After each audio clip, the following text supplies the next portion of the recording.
Good evening.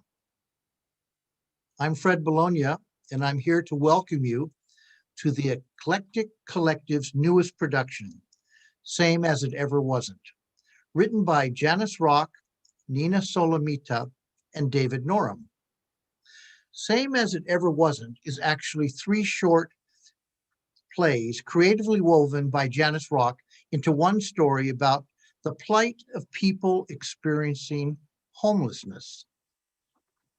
This evening's performance will open with a poem by David Mendez and conclude with a short video documentary of interviews with unsheltered people by River Nevaeh. River is also a performer in tonight's show. Now, if you feel that you would like to help people without traditional housing, we will post links to donate to our suggested organization.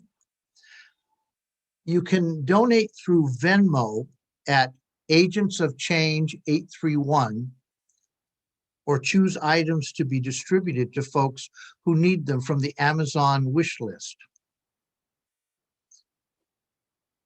Since we are unable to hand you a playbill to read before the lights dim in the house, I asked the cast to write me a playbill biography that I might share with our audience. So here are a few of the playbill biographies that they sent me. Jason Roeder, reporting for duty as Cadet Packard, last seen turning heads as the Wheel of Fortune in Passion of the Fool, and channing his inner Benjamin Franklin in Dr. Visit. Jason is back for more in this unique collaboration of writers and actors here on Zoom.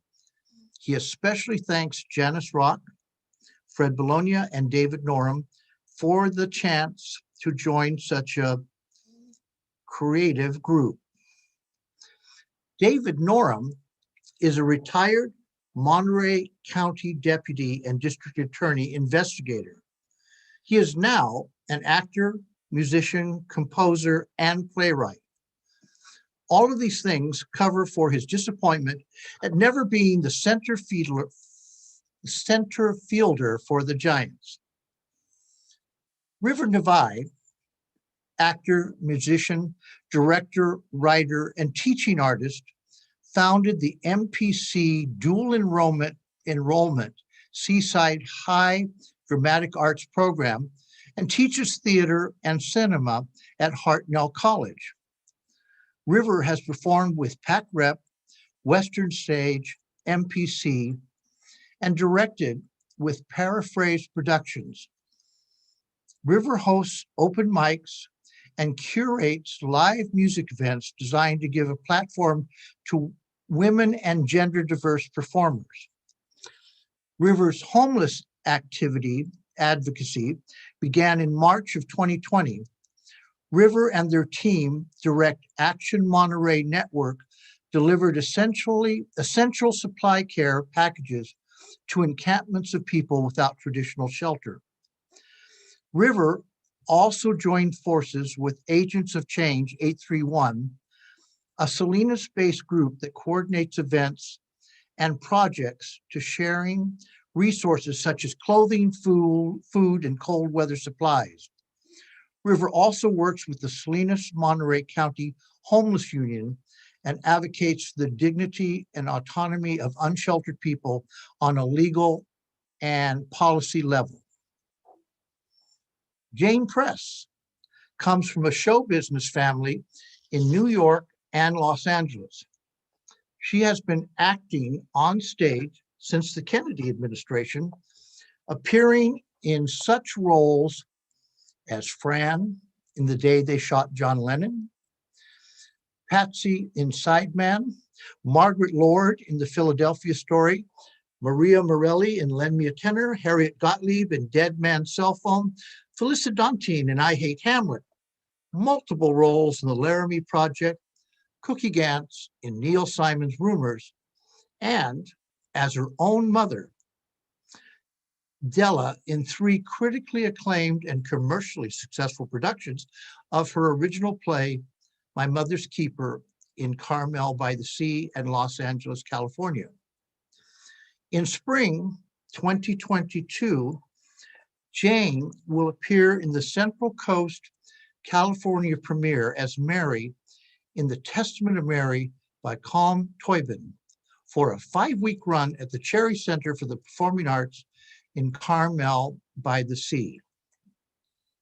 Now, the cast also includes Janice Rock, Alyssa Tanner, and Carey Newhouse. So those of you who just joined us, I just want to tell you that tonight's performance comes from the Eclectic Collective, and Janice Rock is the artistic director. It is Same as It Ever Wasn't, written by Janice Rock, Nina Solomita, and David Norum. It's 3 short plays creatively woven together into one story about the plight of people experiencing homelessness.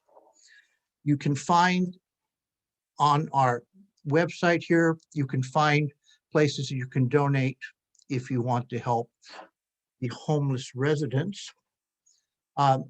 We'll be getting close to showtime. Waiting till just about 7 o'clock.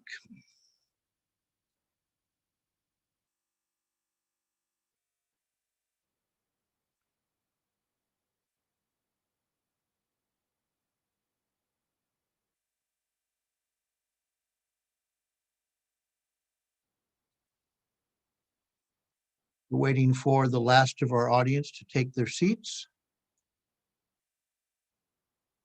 relax, and prepare to be entertained.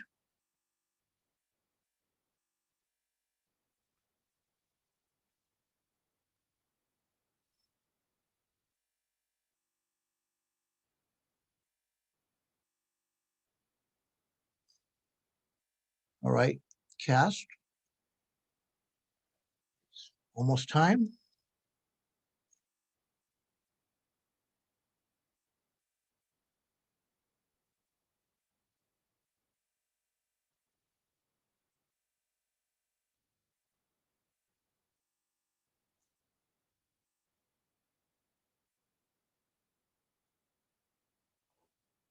Attendance, it says 0. Okay. Hey, Fred, you can yeah. repeat all that information again for the new people that are tuning in Okay. now, if you don't Yeah. mind. No, well, Or at least the information, you don't have to go through all the bios, at least the information about what we're doing would be great. Thank you so much. okay. So, as I said, this is the Eclectic Collective's newest production, Same as It Ever Wasn't, written by Janice Rock, Nina Solomita, and David Norum.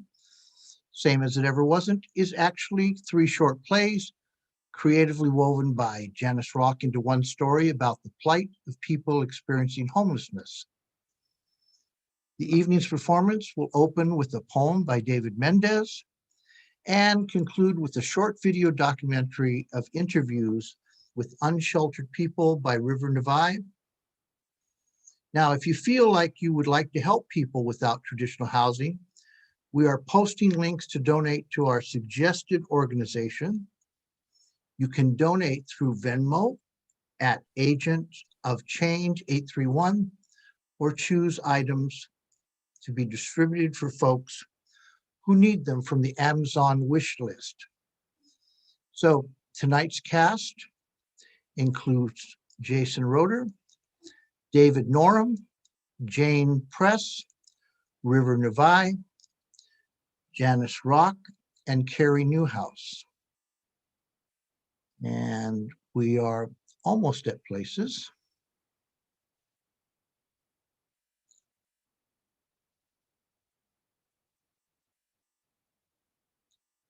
So I believe it's just about time to start.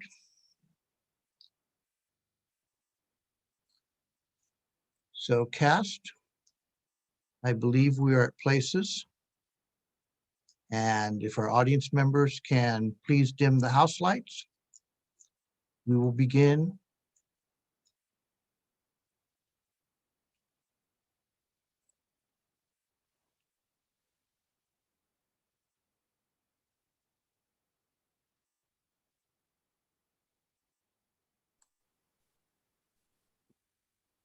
unmute.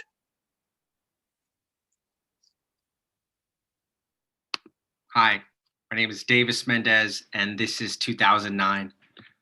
John was alive then, with me stealing sweaters from Salvation Army, surviving on stolen groceries and pilfered cabbage on the yellow-colored fields of the Central Valley, cooking canned beans on Duraflame logs in an abandoned and foreclosed home, getting stoned sunup to sunup, littering the day with stolen jacketed booze and ran-out liquor, hosting other lost and lonely teenagers met in our network of hunger.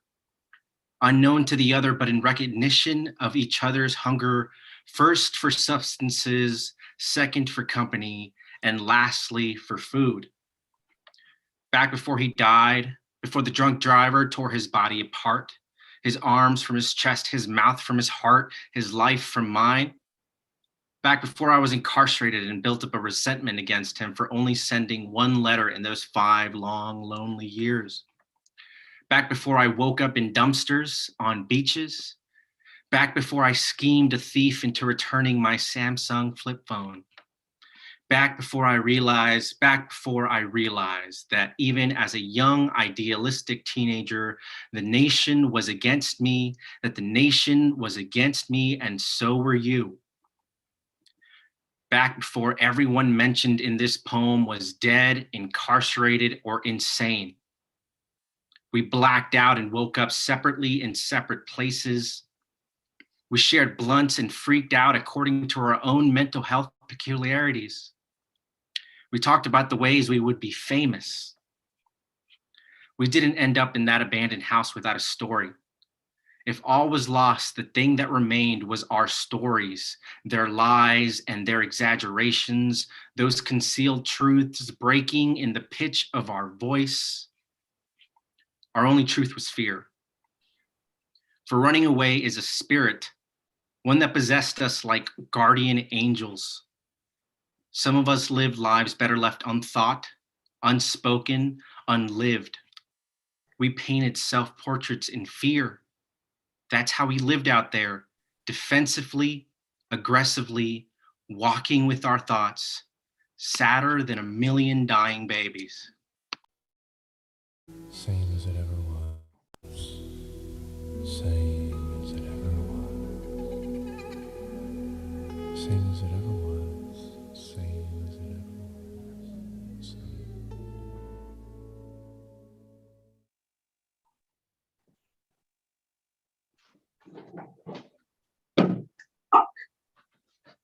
Two weeks from retirement and I get stuck with this bullshit? Lieutenant, is this Lieutenant Colehart? Fuck. Lieutenant, sir? Fuck. Sir? What the? Here, on the screen, sir. I know you're on the screen. I'm old, not fucking blind. Who is this? Oh, sorry, sir. This is Cadet Packard, sir. Cadet. Cadet? What are you doing here on my computer screen? I think I'm helping you with the Zoom meeting today, sir. Why aren't you in class in the academy, Cadet? We were supposed to do a 5-mile run this afternoon, but it was raining, so it was canceled, sir. Jesus. So I got assigned to help you with the technology, sir, the Zoom meeting. The zoo meeting? The Zoom meeting. Yes, sir. Jesus Christ, Cadet, I'm not a fucking Luddite. I know what fucking Zoom is. It was a joke. Oh, yeah, yes, sir. That was funny, sir. Just call me Sarge. Sarge? But aren't you a lieutenant, sir? I mean, Sarge. I am, but because I'm always just a hair away from being demoted back down to sergeant, they call me Sarge. Oh, yes. Funny, sir. It wasn't a joke, Cadet. Oh, no, Sarge. Okay. Okay, Cadet. So, what is this this Zoom meeting about today? It's with a community roundtable about the homeless situation. They want input from all sectors regarding the new shelter that they want to build in the middle of the business. Wait, you mean all those vagrants that we have living under the bridges and in the trees and the riverbeds? Well, yes, Sarge, kind of, but actually, they are referred to these days as people experiencing homelessness. Oh, they are. Is that what the snowflakes PC term du jour is? Yes, I mean, no, they're just trying to humanize them. So, But we can no longer just call them tweakers or junkies or bums or just fucking fun. well, Sarge, you know that people experiencing homelessness include a number of families and the underemployed and some folks who are just unfortunate in being caught in the current financial downturn through no fault of their own. So it's our responsibility. You know this, cadet, because you used to live on the streets. Or a close family member does. Oh, no. But we just had a block of training in the academy. And also, I have a degree. Wait, this training wasn't canceled due to rain. No, it was in the lecture hall. Oh, thank goodness. And I do have a degree in social science. Now, cadet, are any of these PEHs also PECFs? Sarge, People experienced in committing felonies. I haven't heard that term. Now, you know how we handle those SOB PEHs, don't you, cadet? No, Sarge. Okay. Well, now, for one thing, when I was in the academy, we sure as hell didn't have a training block on people experiencing homelessness. Well, see, we learned it on the street from guys like The Rock. 6'4", 300 pounds, intimidating as fuck. So now when we find a bunch of vagrants illegally camping, we just chop the shit out of their tents and sleeping bags, and they hopefully move on to another friendlier county. That's how we learned to do it back in the day. Problem solved. And cadet, back in my academy, we ran in the rain. What do you think about that, cadet? I don't know, Sarge. You don't know. You don't know, cadet. Well, here, look, let me break it down for you. Between back when I broke in and about 2009, we had no homeless problem here. Actually, sir, in the mid 80s, Reagan cut mental health funding by And you know what happened in 2009, don't you, cadet? a big financial and housing crisis that turned The into fucking Democrats came to power, cadet, and voila, the homeless returned like fucking magic, and look at it now. Worse than ever. But Sarge, the last 4 years has been the Well, the last 4 months, who's it been, cadet? Huh? So my boys have been doing it old school, but some do-gooders caught wind, and the captain assigned me to this left-wing re-education camp Zoom meeting. And now they want to build a big luxury hotel right in the middle of the fucking business district. And they want us to buy into their bullshit. What about it, cadet? Well, Sarge, you know there is more to it than that, like job training and mental health and addiction counseling. Well, what about some don't shit on the sidewalk counseling? Or some don't leave your used rigs in the street where some little kids can pick them up counseling? It's more complex than that, Sarge, respectfully speaking. And they want us to play nice no matter what kind of fucked up shit they do. And then what? So all of the PEHs are going to move into the homeless Hilton, and they're going to go through their 12-step programs and get good paying white collar jobs and live together in eternal kumbaya fucking ya. Well, Sarge, And now the do-gooders probably won't take the machetes to their shit.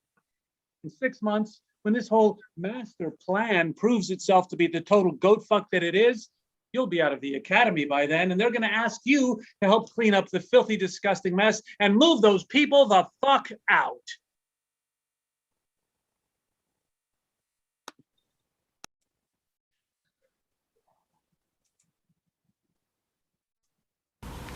In my dreams, I walk the shore, going somewhere nevermore. Have mercy on me. Same as it ever was. Same as it ever. Fuck, motherfucking goddamn son of a bitch, stupid motherfucking masks.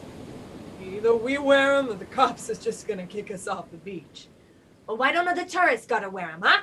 Yeah, why don't all the tourists gotta wear them? Ah, look at all these motherfucking yuppies. Well, they call them hipsters now, but they're still gentrifying. Hogging all the housing, living the dream. I grew up here, can't afford to live nowhere.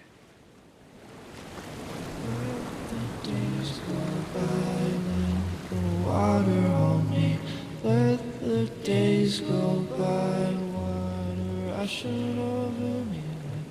Let the days go Walk up this fucking hill. God damn it. Hi, Jenna. Hey, Jenna. I don't think she's feeling too well. She never feels well. She likes the salted caramel chocolate. You'll eat them, won't you, Jenna? I remember from, when we used to date. Having sex with each other in a strip club for men ain't exactly dating, sweetheart. Yeah, she did kind of have a boyfriend. That doesn't mean anything. So did I. But me and Jenna, we had something special. So that's why we made so much money. Oh, true, until she fell in love and married her boyfriend. I married my asshole boyfriend too. So what? Hey, did you fucking forget about me just like everybody else? Oh, what is it now, Isabel? Well, where the fuck are my chocolates, huh? You don't even like chocolate, and I can't use my food stamps to buy a heart-shaped box of vodka. There's rules. Ah, fuck the rules. Yeah, fuck the rules. Oh, some rules is okay. I can't have civil society without rules. Yeah, rub your stupid rock. I'm just saying you gotta have some code to follow or it'd be total chaos. Dog eat dog. Yeah, civil society, my ass. How fucking civil is a society? Can't even take care of its elderly, huh? You! Sit down. You're blocking the sun, for Christ's sake. I don't know. I don't want to be around when you know who gets here. Oh, no, you wouldn't want to be around when you know who gets here, huh? Used to be, they didn't bother me on the beach. Well, they haven't taken the beach from us yet. Dream about something else, honey.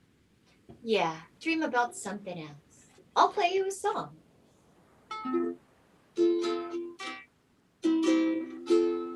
I hate that fucking song. Just sit down already. You're making me nervous.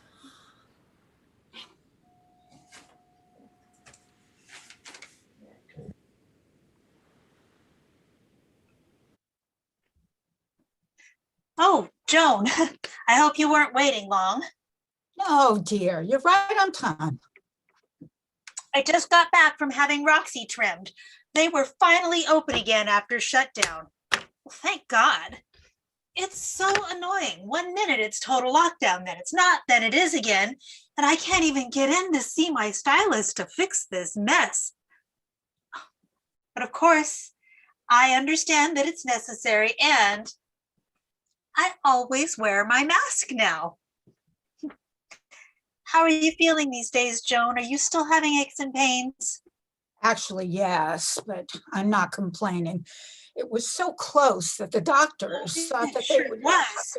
Eddie and I were so worried, and the kids, they called almost every day. How is Edward? I haven't heard from him in a while.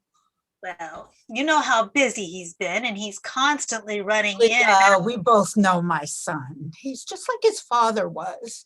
He can't deal with it when the women he loves are ill. Well, he could hardly deal with you having back pain when you were pregnant, and I nearly died on him, poor thing.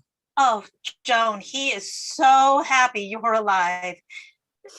He's just crazy busy and in Zoom meetings every day for hours. No, you really are looking well. Is that a new hairdo? It looks great. I love the color. You're changing the subject. I'm not. I'll bet you'll be with us for decades. I'll talk to Eddie. It's true. Time's flying by. Who even knows what day it is anymore? I mean, all of a sudden it's Friday when it was just Monday, and you're wondering if it was yesterday you showered or the day before, and then you start wondering. Linda, you said in your email you had something to speak to me about? Oh, that's right. I did. You are not going to believe this, but I guess it's a sign of the craziness of the times we're in. It seems that the county wants to remodel that doctor's building a couple of blocks down from the center of town. You know, practically in the middle of the shopping district into, get this, a shelter for the homeless. Can you imagine? Right there with all those beautiful shops and great restaurants?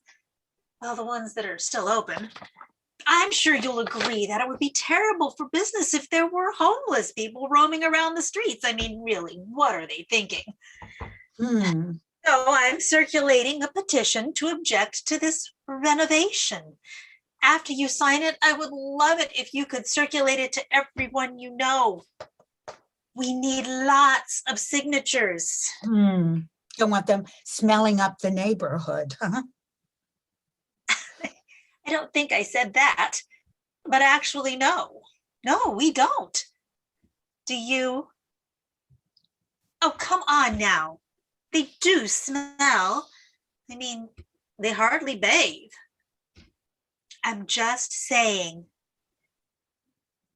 You always said people should pull their own weight without getting handouts from people like us. People like us? Yes.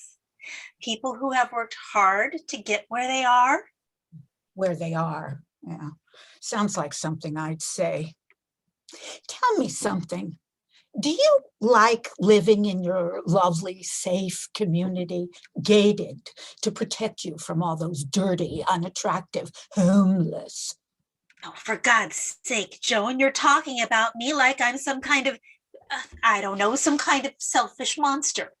Of course they need a place to live, to shelter at least, but not in our backyard.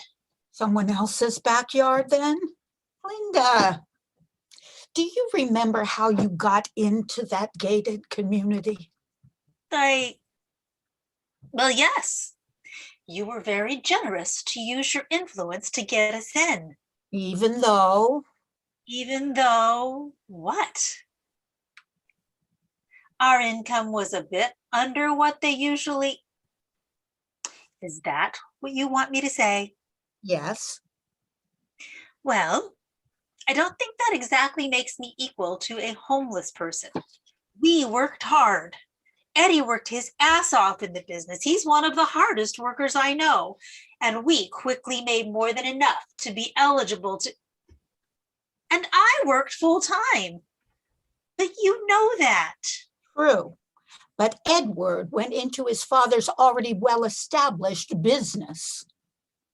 Okay, so we got a little help, but that doesn't mean that we need Right. to. I got help too. I can't believe this is you talking. Are you turning into some kind of socialist? You always believed that people made their own lives, and what happened? Oh God. Don't tell me you voted for Biden. Well, let's just say that I've taken advantage of a woman's prerogative to change her mind, dear. Why? What happened? A little thing called COVID happened and I almost died.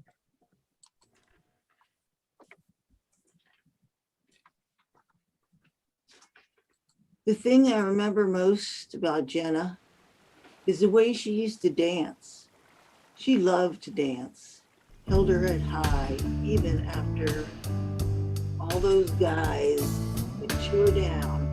She had beautiful dreams. Anyone has ever had a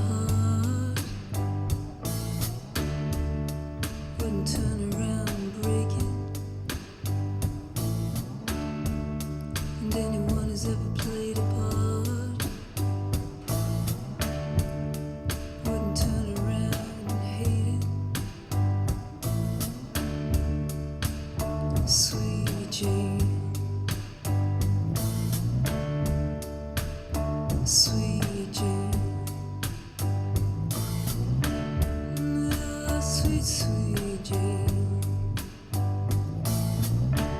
We're waiting for Jimmy down in the alley. We're waiting there for him to come back home. We're waiting down on the corner. We're thinking of ways to get back home. Sweet Jane, sweet Jane, sweet, sweet Jane.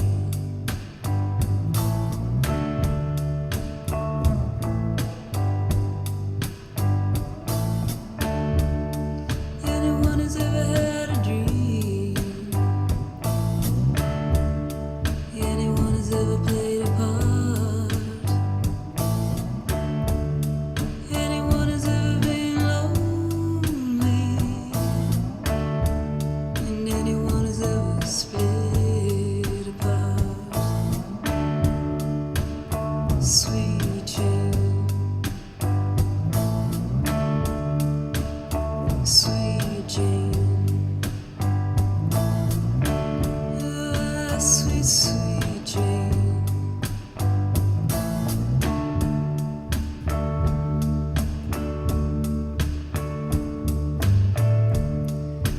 Heavenly white roses seem to whisper to me when you smile. Heavenly white roses seem to whisper to me when you smile. La la la la la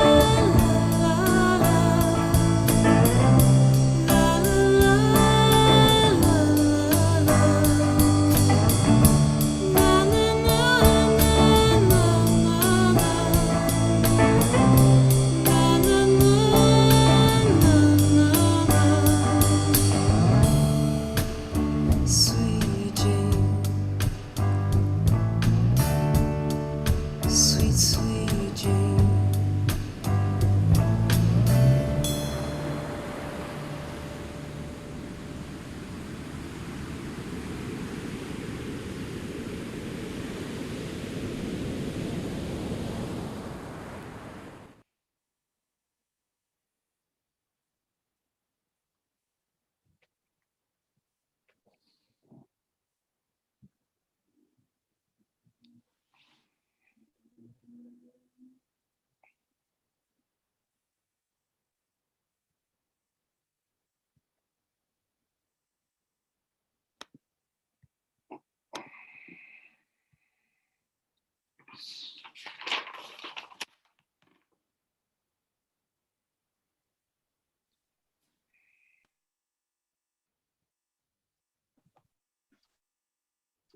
So, okay, the others who are going to be in the meeting are For the same folks who want to fuck with me 2 weeks, 2 weeks before I move off to beautiful Coeur d'Alene. representatives from the mayor's office, the city council, Department of Social Services, building and planning, the county supervisor, county health department, a few nonprofits who deal with substance abuse, job training coalition, some influential community members who'd be more than happy And to. they are all going to tell me that arresting these people for nonviolent crimes such as public urination, trespassing, and vandalism, drug possession, and carrying switchblades, but just to protect them from the other nonviolent, misunderstood pillars of society, is not going to solve the problem, right, Cadet? No, you see, the idea is that the police are still going to be on the front lines interacting with the homeless, but by building a positive relationship with them rather than an adversarial one. Police can help guide them to the proper services that'll give them. Oh, essentially, they just want us to do their jobs for them because they're afraid to get down in the gutters with these poor misunderstood PEHs. Right, Cadet? No, Sarge, respectfully, that's not. You see, it's just a big fucking circle jerk. You tell the police to keep out of it until things get all fucked up and scary. Sarge, I think you're missing the point. Respectfully, sir. Not all homelessness is like that. Unsheltered families and working or underemployed people are usually trying to subsist on minimum wage. Most of them don't live under bridges.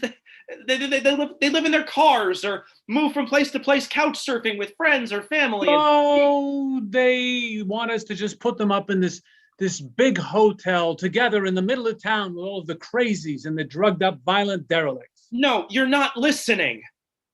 With all due respect, sir. What's your story, cadet?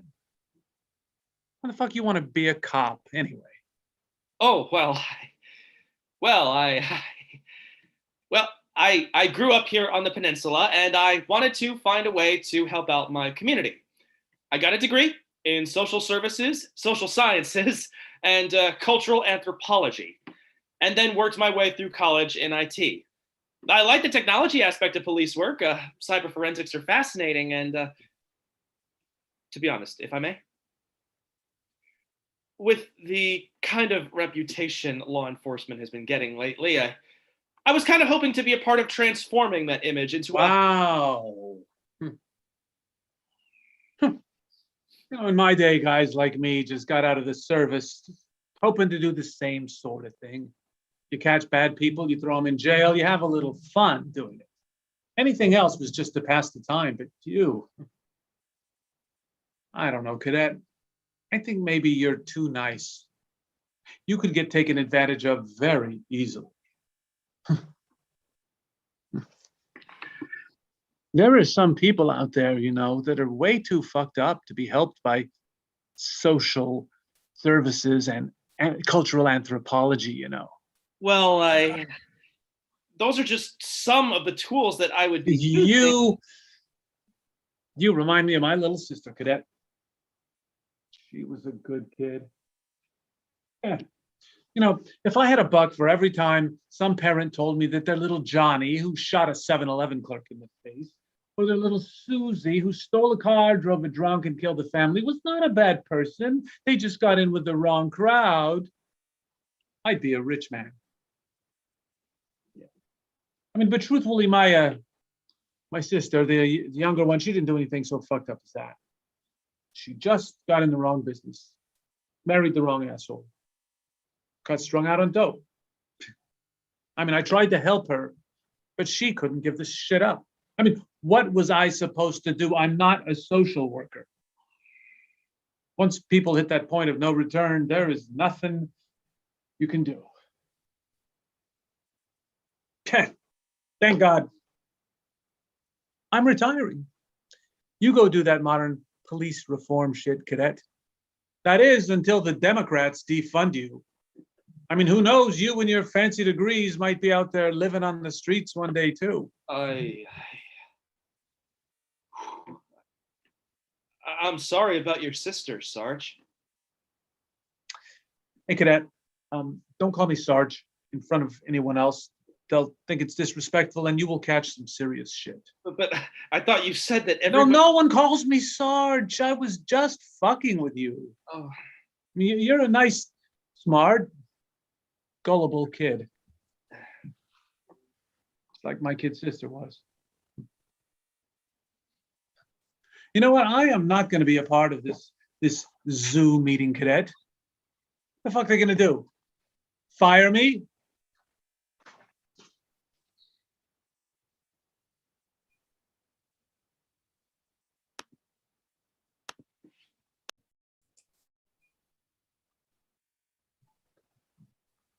Well, would you look at that?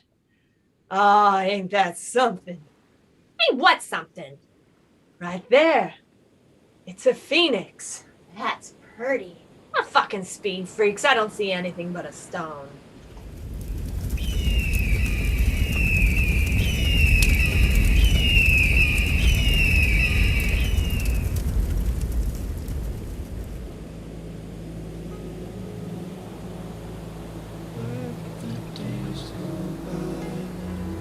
Water on me, let the days go by.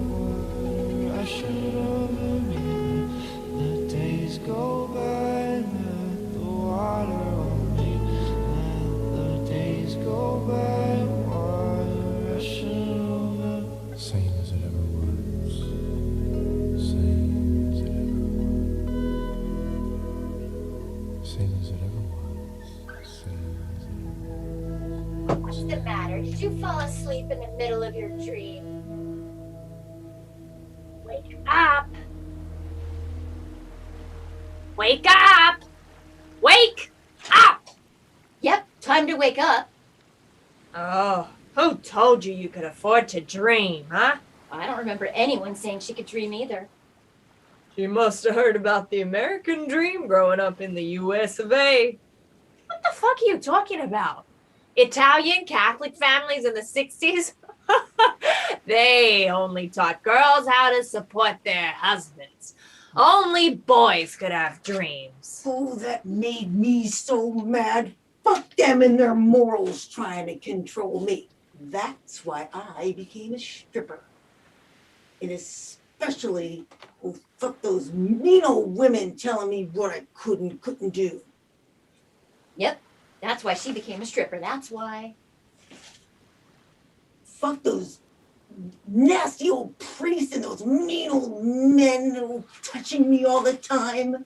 Oh, I'm getting so mad. I'm starting to sound like Isabel. It's no good for any of us when I start to sound like Isabel. Mm-hmm. That's when all them pretty tourists start giving us funny looks. Yep, funny looks. And the tourists start snooping too. Yeah, the fucking tourists and the fucking cops. We don't want them calling the cops on us. Yeah. Fucking, they used to fucking touch me too. Fuckers. Oh, motherfucking dirty fucking pigs. Fuck the police. Yeah, fuck the police. Always telling us where we can't be. Where the fuck do they expect us to go? Yeah, where do they expect us to go? And fuck the nosy tourists too. Yeah, fuck the tourists too.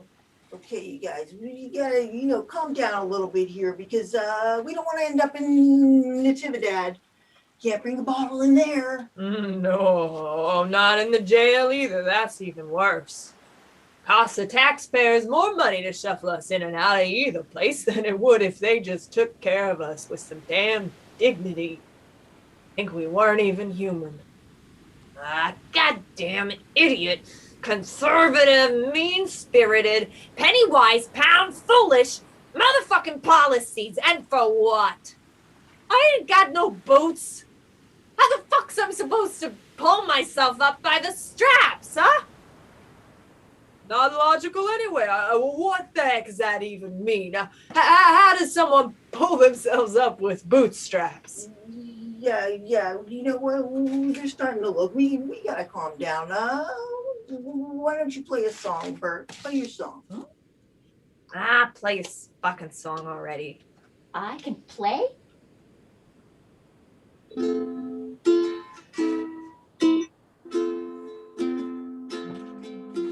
Hope that I find what I'm reaching for. The way that it is in my mind. I hope that I won't be that wrong anymore. And maybe to learn this time. Someday I'll get over you. I'll live to see it all through.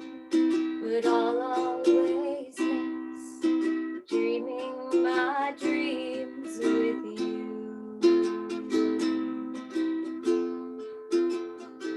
But I won't let it change me, not if I can. I'd rather believe in love and give it away as much as I can to those who I am fondest of. Someday I'll get over you. I'll live to see it all through, but I'll always miss dreaming my dreams with you. Someday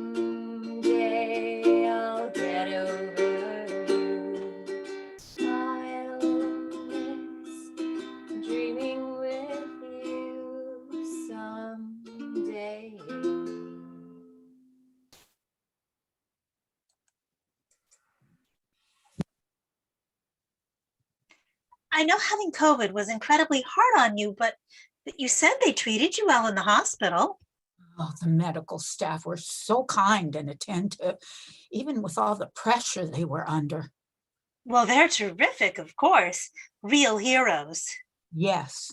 And Sarah, one of the kindest, most attentive heroes, turned out to be homeless, living out of her car and coming to work every day. She couldn't afford to live around here anymore. She didn't tell me this. I found out from another nurse. I couldn't believe it. She was always there for me, adjusting all those tubes and needles and helping me when I struggled to breathe, her hand on my forehead, and when I hallucinated and cried. That is, I did not deserve to be treated that well. what do you mean? It was her job. About 2 weeks after I was discharged, she died. Oh. Well, that really is sad, but I don't. Found No. her in her car. She was in her 30s, early 30s. I'm so sorry. So that's what made you, well, change your perspective? Made you want to live around homeless people? Live around? Linda, you know, when you're that close to death, you really do see images from your past. You can't stop them or turn them off like you can when you're in control. What I remembered, what I had to face about myself. Believe me, I did not deserve to be treated that well.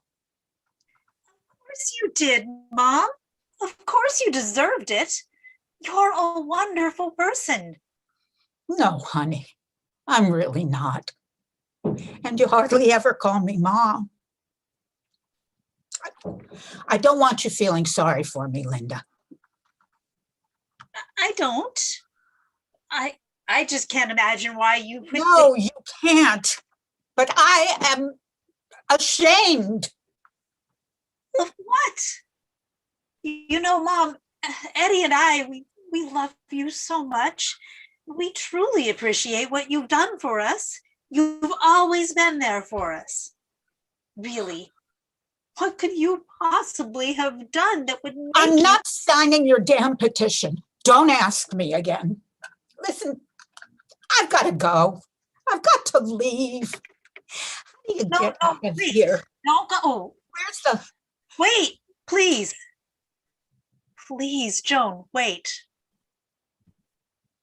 I hate to see you like this.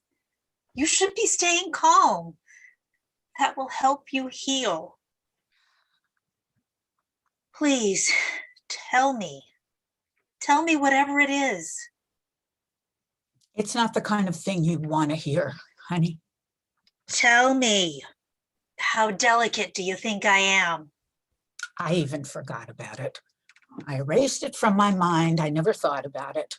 I never admitted to it. Funny how your mind can actually do that until COVID. It made me see what an unforgivable thing I've done. It made me face it. A skeleton in our closet, Linda, a rotting old skeleton. Does Eddie know about this? No. Maybe it's best to leave it then. I mean, in the closet. I had a sister. You didn't know that, did you? No. I know you have a brother. Eddie mentions him every once in a while, but I never met him. No, we're not close. Well, what happened to your sister? Did she die? No, nothing as simple as that. So what? She wasn't an easy child, and when she got into her adolescence, she acted out. Unlike me, who did everything I was supposed to.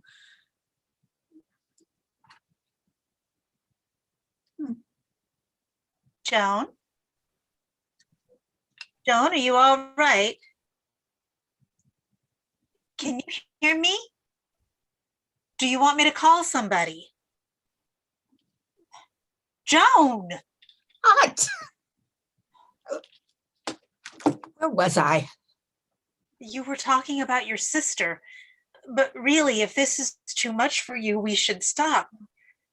Maybe you need to rest. You need to take care of yourself. If I could, I'd be over there helping you. As soon as you get the second shot, I'm going to be sitting on your... My head are so lucid now. I was so happy to have a little sister. My brother and I never got along. He was a bully. But then she got kind of wild, running around with boys who were not suitable for people like us. And drinking too much, the kind of stuff I never did. She'd run away, the police would find her and bring her back. But when they told my parents that they found her working in some stripper place, that was it. Next time she ran away, they didn't even look for her. They cut her off. They never spoke to her again. They took down all the pictures of her. They made her disappear. We weren't even allowed to mention her name.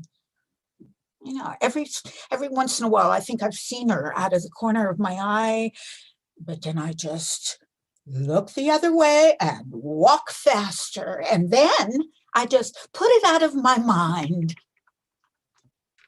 But considering everything, it's completely understandable. That I never tried to help her, that I ignored her, I never looked for her. It's wrong. I give to the symphony, the theater, the museum, but not to a deeply troubled person, my own sister. No, I wouldn't help her. I didn't want to be tainted, but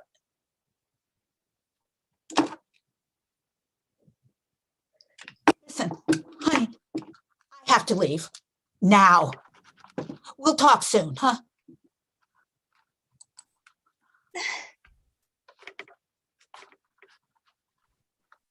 You need any more of them? God damn it, I'm getting good and pissed off. Valentine's Day is just a big fucking money-making scam. You get a box of candy today, so your legs will open wide, and come tomorrow, they give you a black eye instead. Love ain't real. And Jenna ain't like you. Remember the last time you got all them romantic notions? That did not end well. Nope, that did not end well. Did not end well. Oh, Isabel, I wish you could just keep your big mouth shut. Now she's gonna remember. Oh, what's the matter? They coming? Who? You know who? Oh, I hope they don't take Jenna. Ain't after her, after you. Just think about how you and Jenna used to dance. Yeah, how you and Jenna used to dance. If they take Jenna, I will be all alone. It's the same as it ever was. Close your eyes, honey. The music's in your mind. Dream, damn it. Have a sip of this. Just dream, honey. This will take you where you need to go.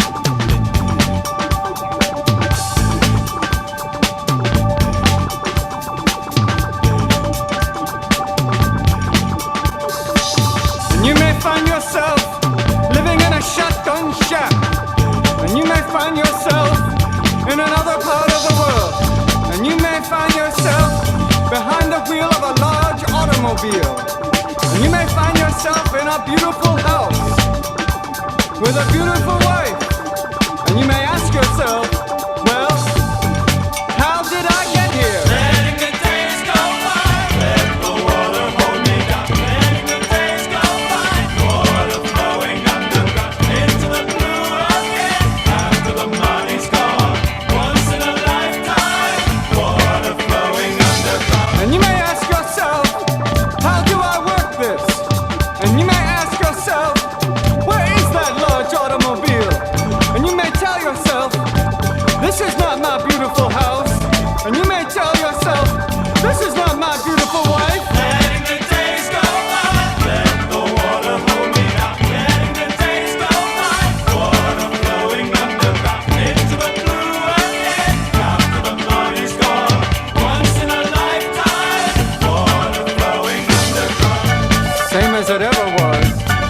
same as it ever was, same as it ever was, same as it ever was, same as it ever was, same as it ever was, same as it ever was, same as it ever was. Water dissolving and water removing.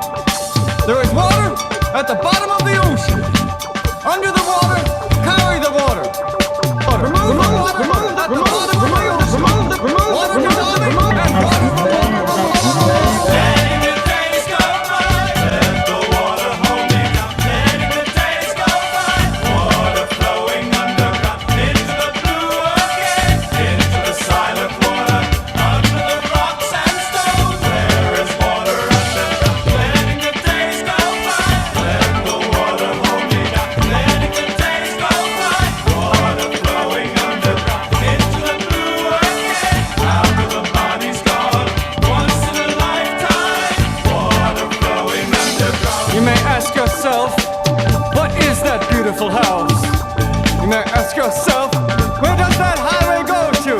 And you may ask yourself, am I right? Am I wrong? And you may say to yourself, my God, what have I done? Letting the days go by, let the water hold me down. Letting the days go by, water flowing underground into the blue again, into the silent water, under the rocks and stones. There is water underground. Letting the days go by, let the water hold me down. Letting the days go by, water flowing underground into the blue again, after the money's gone. Once in a lifetime, water flowing underground. Same as it ever was, same as it ever was, same as it ever was. Look where my hand was. Time isn't holding up, time isn't after us. Same as it ever was, same as it ever was, same as it ever was, same as it ever was, same as it ever was, same as it ever was. Same as it ever was. Yeah, Twister comes. Here comes the Twister. Same as it ever was. Same as it ever was. Same as it ever was. Same as it ever was. Once in a lifetime.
Hey, hi, excuse me. I need this part of the beach Jenna? for, hello? Jenna? Jenna? No. Are you looking for someone named Jenna? Hey, where's my friends at? So you and your friend have been here for a while, and I actually have this part of the beach reserved for my yoga class. No, my other friends were here too. Where's? It's just been you and her. I've been watching you for a while, and actually I need to ask you to leave now. Oh, I don't know. Jenna is. Ma'am, I need you to leave. I don't think. Is this Jenna? Yeah. Jenna? Are you okay? Jenna, it's time for you to get up and go. Oh my God. Oh my God. Oh wait, what happened? Oh my God. I'll go get help. She's just sleeping. She's just sleeping. Here, Jenna, here's some candies. Wake up, Jenna. Wake up, Jenna. Wake up, Jenna. Jenna, wake up. Wake up, wake up. You can't leave me all by myself, Jenna. Wake up.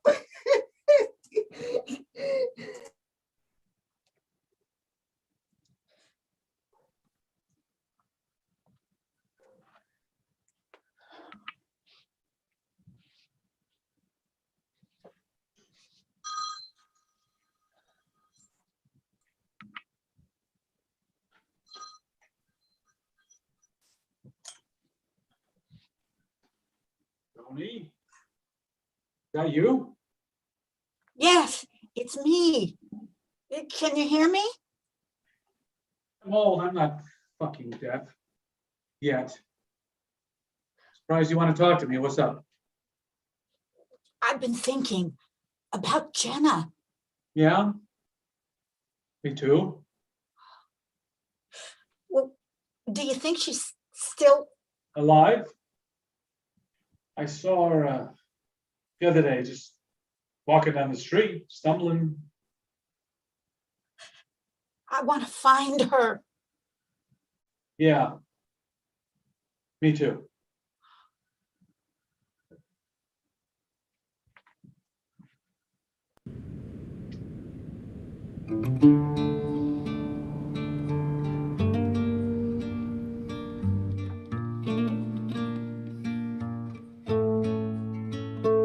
I was always working steady, but I never called it art. I got my shit together, meeting Christ and reading Marx.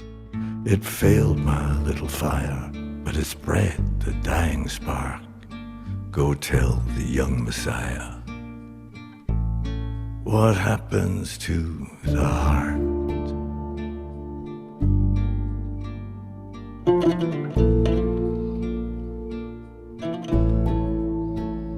There's a mist of summer kisses where I tried to double park.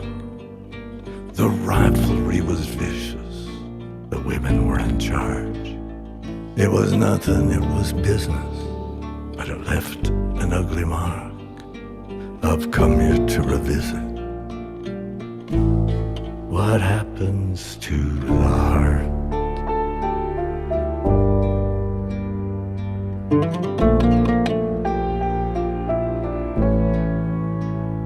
I was selling holy trinkets, I was dressing kinda sharp, had a pussy in the kitchen and a panther in the yard.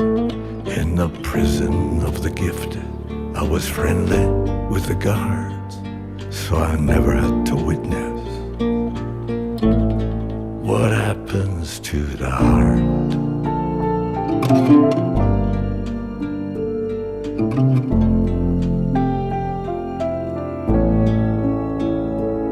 I should have seen it coming.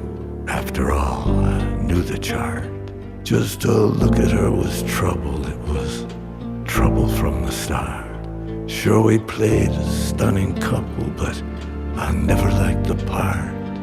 It ain't pretty, it ain't subtle. What happens to the heart?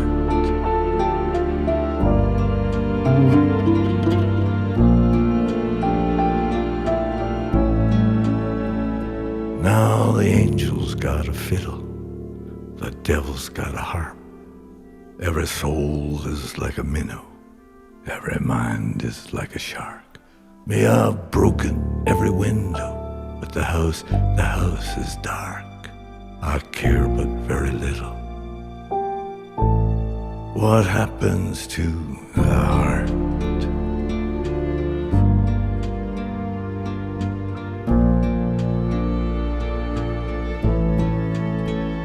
Then I studied with this beggar. He was filthy, he was scarred by the claws of many women he had failed to disregard. No fable, here no lesson, no singing meadowlark, just a filthy beggar guessing what happens to the heart.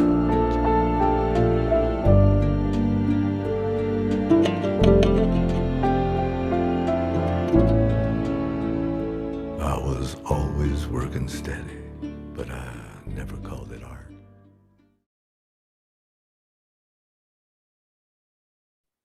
Hi, everyone.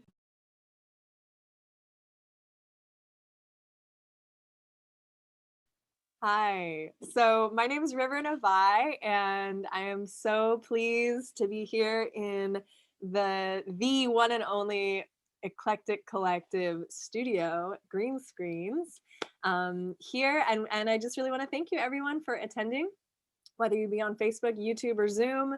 We're so glad to have you here. And we hope that you'll tell your friends and family and community that we'll be doing this again tomorrow night, as well as next Friday and Saturday, again at 7 o'clock. What we're going to do now is kind of take our intermission. And so the intermission is going to happen while I talk a little bit. So feel free to use this time. The play is over. Use this time to stretch your legs, get some concessions at your home concession stand, use the restroom, take a smoke break, whatever you need to do.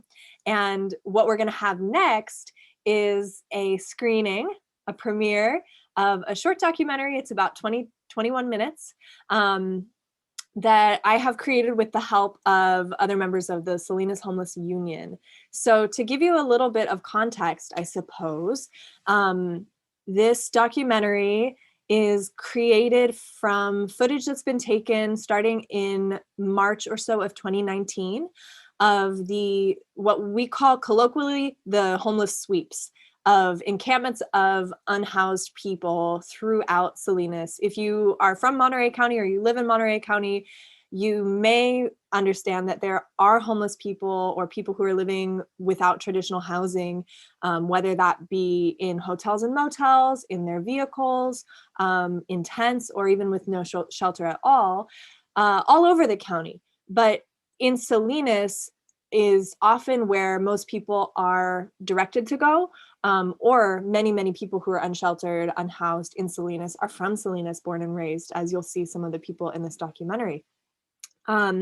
So in Salinas, there are many encampments, and what happens is that now and again, the city of Salinas decides to send police and also city workers and privately contracted workers from a landscaping company called Smith and Enright, sends them in essentially to displace people. And that is what this documentary is about the sweeps. So I guess I'm not sure what else context to give. I will mention that this play and this actually including Davis Mendez's brilliant poem at the beginning and this documentary, this evening of the Arts for You, is done to support the cause of the Salinas Homeless Union and the mutual aid network Agents of Change 831. And what Agents of Change is doing right now is we're getting to roll out our People's Pantry project. And the People's Pantry is going to be an initiative to give people who are unhoused more autonomy and freedom to eat what and when they want. And so you'll see in the links that Janice has been providing, and we'll send those links out again once I have the documentary playing. But you'll see that we have our Venmo, which is just at Agents of Change 831. You'll send that, it'll say Nick Moosney, that's our good friend and comrade. And you can also go to our new Amazon wish list and actually buy items directly that will be shipped to one of our members and distributed on the ground to folks. And so that's a wide range of things. You can check out our Amazon wish list whenever. But I do hope that you will join me now for this documentary. I want to give a special shout out to Wes White because he is like a local do-it-yourself journalist who is on the ground so often at events all over the county and in Santa Cruz County, recording and documenting. And he has hours of footage on his YouTube, which is called John Doe 13K. And I pulled the huge majority of the video in this documentary is from his YouTube. And then the audio you'll hear is mostly conducted from interviews that I have just taken in the past month. So I hope that you stick through and watch this once we get through to the end of the documentary. Again, it's 22 minutes. We will open up for a talk back with the cast, directors, and writers if you feel so inclined to stick around. All right. Without further ado, please enjoy Community Swept, Community Kept.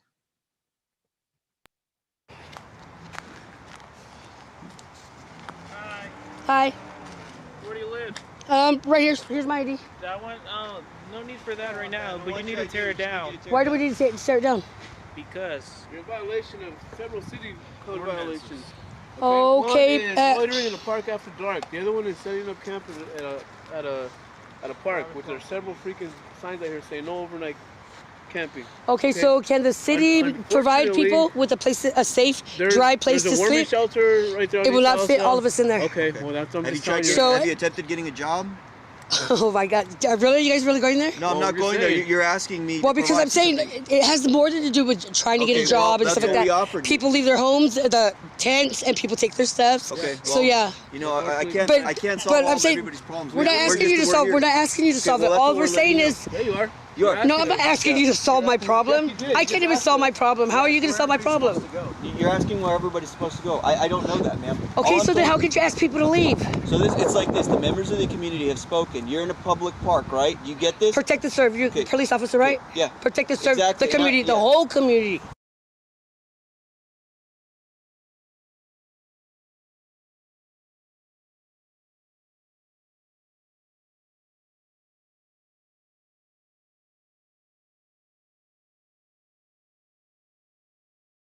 Okay, so how would you describe the city cleanups of encampments? Like, sometimes we call them the sweeps. Okay. When those sweep people come, they tend to take a few things that are considered more extra than is necessary. Like, you know, okay, you want to offer to throw away my trash can, but then you also want to take my bike frame, which you think is useless, but me, that's worth a lot of money, you know, especially like a Diamondback or a Raleigh. So do they take other stuff besides just trash? Well, if you're not here and don't pick up your stuff, everything goes. Because that's happened to me once. I wasn't back in time, and there goes everything. My purse included. Your purse? Yeah. They've done it to us like 8 times. We've been stripped of everything. Everything. Our food, our water, everything. We used to carry extra tents, extra sleeping bags and stuff for people that needed them. They took all that. We give bikes to homeless people. Actually, to kids and homeless people. Whoever comes for a bike, we give it to them. They came and they took all our bike parts. I had a brand new bike that day. They wouldn't even let me get my bike off the bulldozers. They got it and they crushed The it. most important thing they took away from me is my self-esteem, my self-worth, my self-value. The city comes in, conducts a sweep. Anything left in the park is thrown away. And then once the city leaves, then folks move back in. So really, our city's not doing anything but causing chaos, panic. Some of the residents here, lost their stuff in the move. People drag their tents, which creates holes in them. And when the rain comes, you got a hole in your tent and rain coming through. Really, this is no solution. It's an act of terrorism, an act to create panic, to create distress, for no reason. If you're just going to allow folks to come back in here, which, they should, but they shouldn't be fucking displacing them in the first place. While my brother passed away, right, I had a poster board of his picture that Hartnell had posted in the newspaper for him because it was supposed to be for gang violence, right? I had that on a big poster board and they bulldozed it with a bulldozer in my face. The only thing that's building us up is our stuff, and you're taking the only thing we have away from us. And it drops us back down to zero, where we don't feel good about ourselves. Some of us have depression disorder like me, and I get all sad and everything. And some people decide they want to try to take their life because of it. A lot of things. I was just crying and crying. I was hysterical because that's everything that we own. One of the city workers brought his kid with him. And I go, is that right? You're going to bring a child to watch this shit? I was like, is that what you're teaching your kid? To rob people and to strip them from everything that they got? I would never even take that job. I don't care how much they pay. I've lost quite a bit because I've invested a whole lot into, my tools. I spent a lot on tools, a lot on lawn equipment because that's how I make my money. And that's what I do. I'm a independent contractor. Therein lies the question: what is garbage? Yeah, exactly. Because keeping it clean is a very subjective term. Right. As you look around, pretty much everybody keeps their area clean. We make sure that no one's place looks too trashy. We understand that everyone has their own thing going on, and it's not all going to look perfect. See, everything's a mess because everybody's trying to get their stuff out. When you come during the week, when you can take pictures of how it's all nice and clean. You come and get pictures when everybody's trying to get their things out and it's all messy. That's not fair to us. leave a big mess because the way they are. I mean, even it makes more- you want to not follow instructions because they're not following the law. Pay me Right. $16, $20 an hour. I'll clean that park. And it won't be left like you guys and your men workers. And I was to the point where I wanted to tell the mayor to come down here, come stay the night one night and see how it is. It was quiet, like 9, 10 o'clock. Everybody was in their tents, quiet, you know, doing whatever they're doing. But we weren't making a ruckus. It was quiet, you know. We had our areas clean. What form of shelter do you have right now? Like a tent, a makeshift shelter of tarps and pallets, or other things? Mine is a full-blown tent. I try to keep I'm a very OCD person, so I like to have everything like exactly one way. But I do understand why people create their structures. Eventually, over time and use of that tent, it's going to degrade. It's at the end of the day, it's a plastic fabric. This gentleman here, for example, he has this tarp covering his spot, and that's there because weathering or debris from the trees and whatnot create either mess or damage to that tent, and this is meant to protect it and create like a barrier over it, so he has his privacy. Have you ever lived in like a car or van? I had my van before, yes. Have you ever lived with no shelter at all? No tent? Nothing? For a little while. Okay. With your dogs. With my dogs. It can be difficult for me to live on my knees all the time in my van. This is something people don't think about. The minute I get up in the morning, I'm on my knees. And some people, I don't know how they can do it. Their vans are so full, their car is so full, they sleep sitting up. And so those are little things people don't realize. Oh, look at their red legs, they're so swell. Yeah, because they're on them 24/7 almost. Because they don't lay down. We're in a 3-man tent with him who's taller than tall. He's 6'2", and then we got these two ones. And it's hard to be in a 2-3-man tent. It's your whole house, yeah. Yeah. How safe would you say that you feel here? Like very safe, somewhat safe, not very safe? Not really. I thank God I have my dogs. I thank God my boyfriend's there. But at the same time, I do get scared. Well, being a woman alone, it's just scary to be out here, period, You don't know what can happen. That's what scares me. Any situations that go on, I just don't go out anymore after it gets dark. I stay in my tent. Okay. Your neighbors? Neighbors, I have pretty good neighbors, so that's okay. And I do have a very sharp stick in my tent. Okay. I'm not going to say I feel safe here all the time because I don't. Yeah. I don't at all. I get like that sometimes, like where I'm fucking like afraid for my dog and shit. He's a baby. He don't fucking need to be around and shit. So I'll look out for each other one way or another. Sometimes I'll be out here at night and I'll make sure that everyone's space is left alone and they're left in privacy and they can sleep with their head in peace at night. It's safe right here. We keep this place safe. We take care of the people here. Wow, yeah. We all take care of each other. If someone's hungry, we feed them. They just ask us. Have you been offered shelter by the city or other agency? And if so, who and what kind of shelter? No, not really. No. No, not at all. Okay. I mean, they come out and they say, "Oh yeah, we got these places," but yet they accept the dog, they don't accept the dogs. Or I can have her inside, but he has to be outside in a kennel, and he's an outside dog. He's an inside dog, and he's stuck to mommy like glue. And I refuse that because the fact that my dogs are my kids, and I'm not gonna leave my kids out in the street. Yeah. I'm on a waiting list. I'm not gonna go to no fucking shelter with bed bugs, dude. My family, I'm not gonna jeopardize my family. Section 8, they barely got it. You don't qualify because you ain't got enough money for any Section 8. Yeah. If you pay, you have to pay 90%. A lot of cases, and you have to make at least $1,000 to qualify. Yeah. So how can you get a place if you're home? You don't have people coming in and you're homeless. Yeah. So you're stuck out here. I was offered it. I didn't take it because of all the rules and stuff like that. I couldn't even go there with my boyfriend, and we're out here together. Right. We signed up together, but it just didn't work out for neither one of us. If there was any type of service that that would help me and Mac like live somewhere else, hell yeah. I signed up for that too, and it's like only like a small chance that you'll get picked.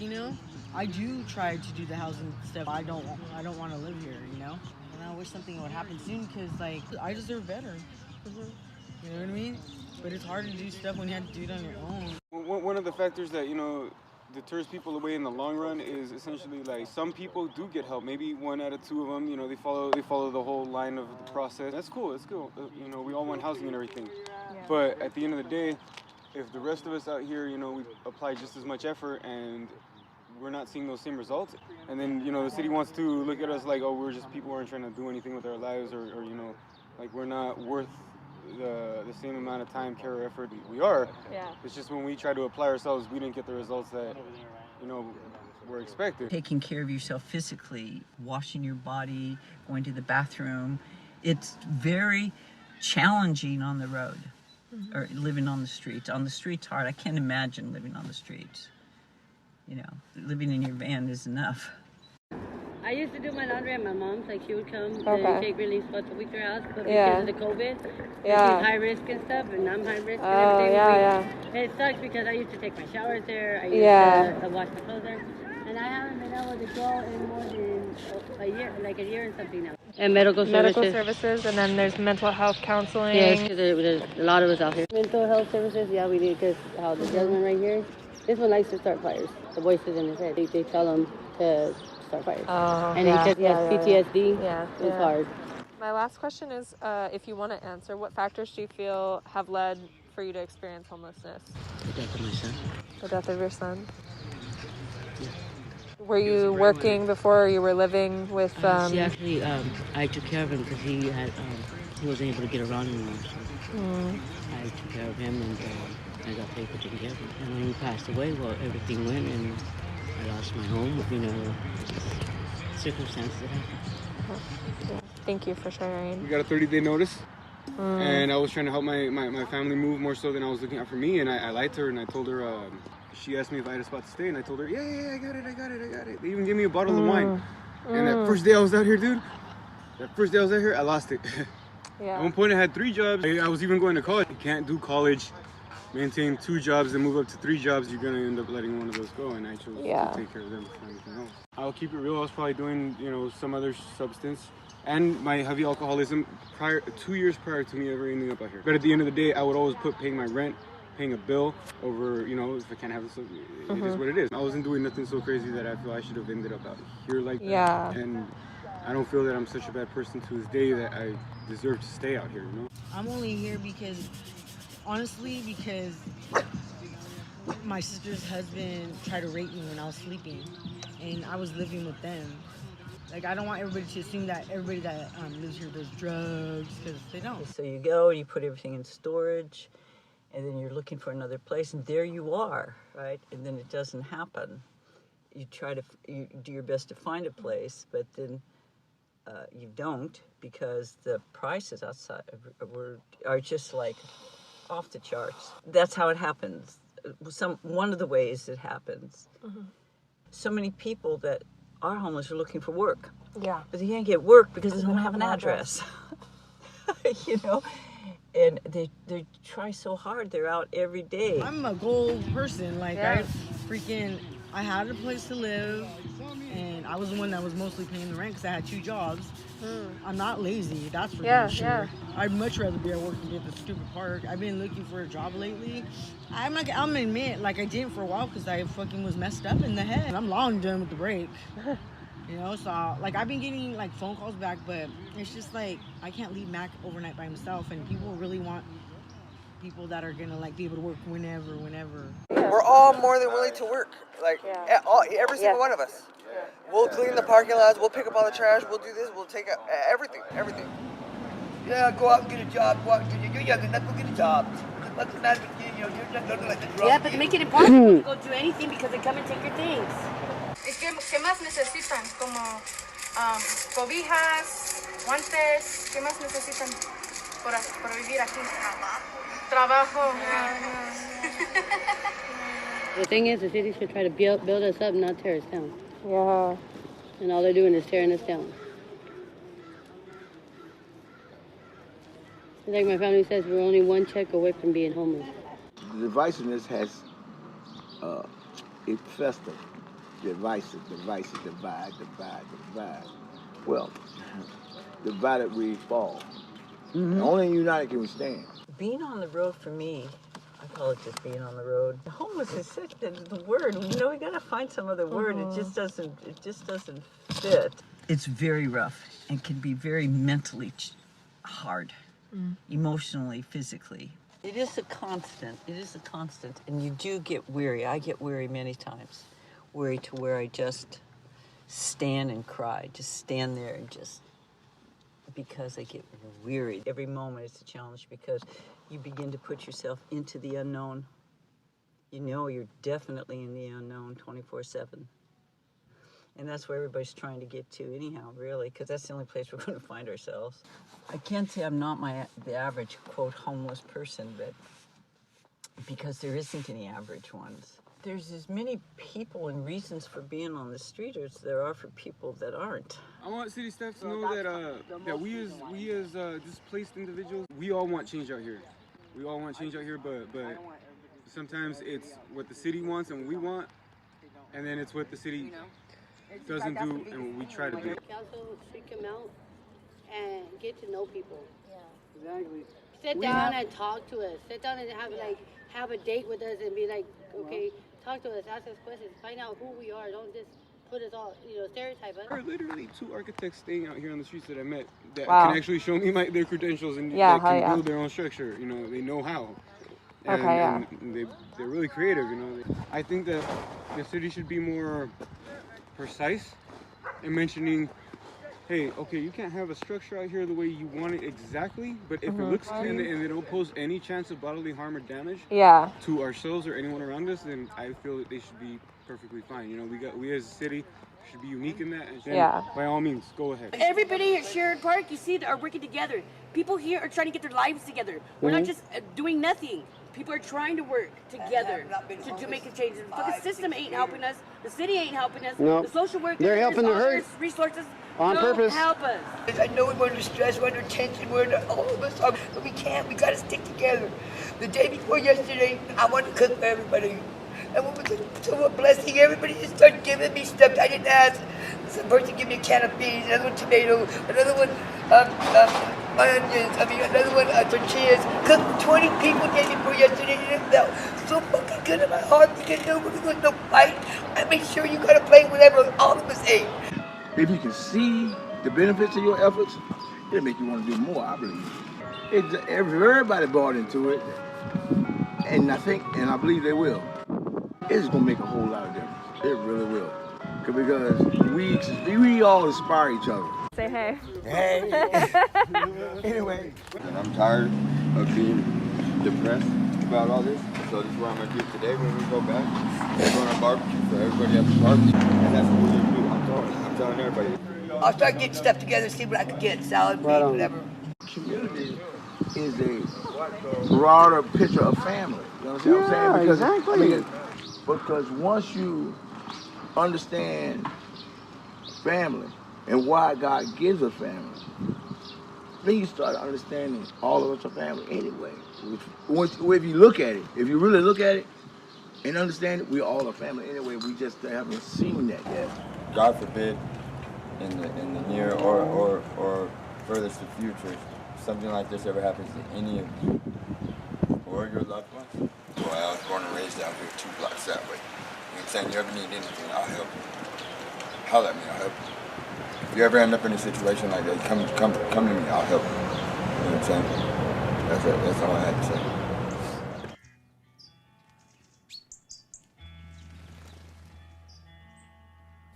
Mutual aid is a form of community support that does not rely on governments or other institutions to provide resources to each other. These resources can include everything from food, shelter, medicine, to legal aid, home repair, and beyond. Rather than using a service provider model where those who have provide temporary resources to those who have not, mutual aid seeks to create a community that supports each other. Everyone is deemed worthy of life and dignity, regardless of race, class, gender identity, sexuality, disability, immigration status, or status in the criminal justice system. We all stand to gain when we create solutions that address the root causes of systemic oppression. Mutual aid is the slow and steady process of building a world in which charity is obsolete, because a system that's working would never rely on charity to keep millions of people alive. We move at the speed of trust and sustainability.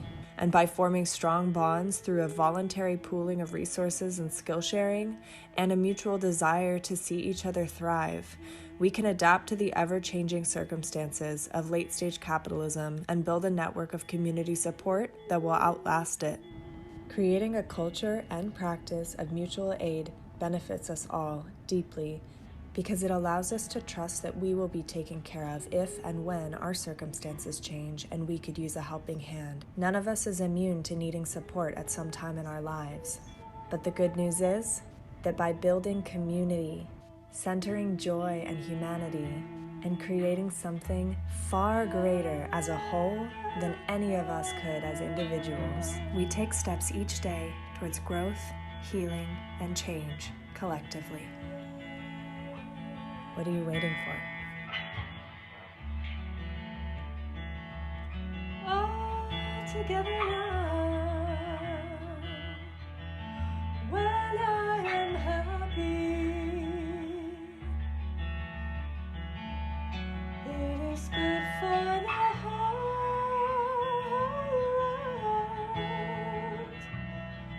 When I am happy, it is good for the heart.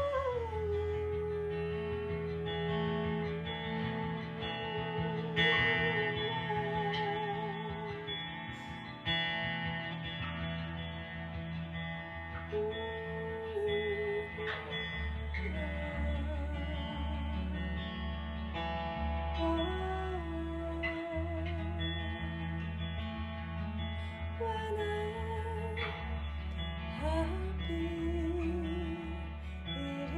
it is good.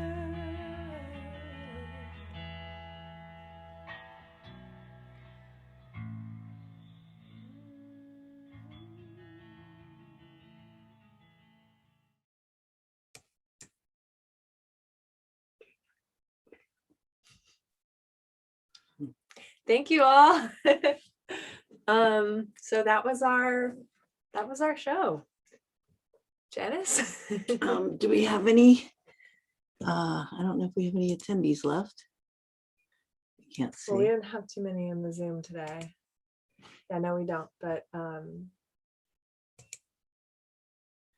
Let's check out YouTube. People can talk to us also on YouTube by commenting in the comment section. hey, Fred. Where's the YouTube? Trying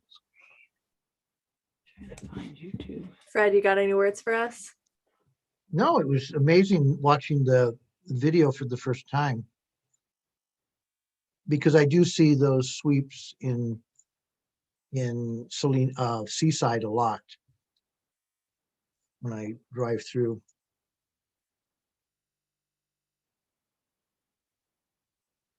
How many hours did you spend filming that, or with the interviews? Good question. Yeah, so the footage comes from so many countless hours from Wes's YouTube for the most part. For the hours that I spent interviewing, I mean, I wish that I recorded every person that I have a conversation with out there on the ground, but I don't.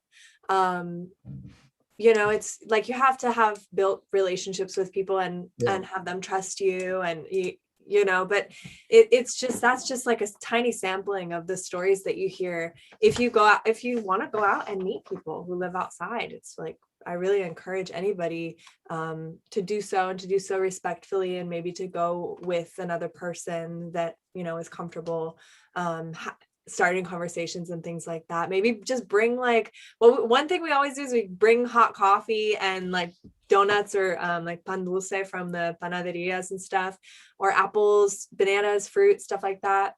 Really easy to, you know, make a little offering that way.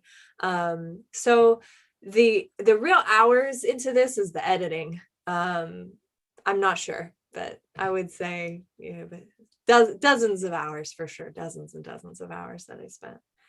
Well, there's quite a few people living in their cars by Smart and Final and Home Depot. Yeah. And Sam and I made packages of toilet articles and gathered coats and delivered them in the evening several times. Oh, that's great. But yeah, toiletries are great. we have friends that collect all the ones from their travels, and then we can make small packages of soap and shampoo. And right. but it's amazing how many people are actually living in that parking lot. Yeah, I've met some people out there.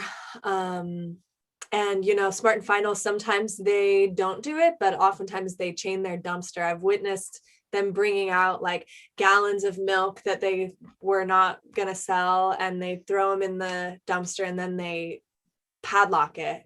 They chain it shut so nobody can get in there and get And because I asked Sam, because Sam works at Smart and Final, Mhm. and they are not allowed to leave it for homeless people.